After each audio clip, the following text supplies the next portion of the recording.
There's clearly a fair bit of concern about the decision to reopen schools in a limited way from next week. This is coming from both parents and from teachers who are concerned it's only going to spread COVID-19. But hopefully the advice from the most senior health officials in both New Zealand and Australia will allay some of those concerns. There is lots of evidence coming out of countries that have had outbreaks, China, South Korea, Italy, Japan, which suggests that children don't often catch COVID-19. And if they do, they very rarely seem to get as sick as adults, and then they don't seem to pass it on either. Even in schools where children have caught it, there don't seem to have been very many cases of outbreaks. And you're probably thinking, yeah, but what about Marist College? Well, Marist College, for a start, is a secondary school, so the students are older, which makes them more susceptible. And that's not much of a concern in level 3 because older students, years 11 through 13, aren't allowed back at school.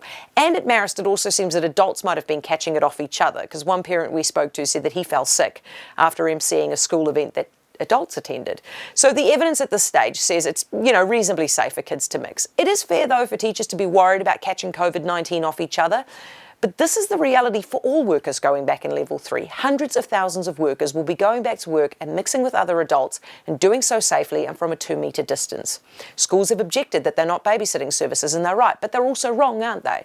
Because the truth is that parents have for decades relied on the fact that their kids are at school from 9 to 3, allowing them to go to work. Now, I have a lot of sympathy for teachers who are worried, but they should really consider whether they want to be seen as doing their bit or not as we try to recover from this lockdown. There are workers up and down this country dying to get back to the tools or the desk because they need to earn their full wage again, or they need to save their businesses. I'm not sure it's a good look to have a group of teachers complaining because they don't want to do the same thing.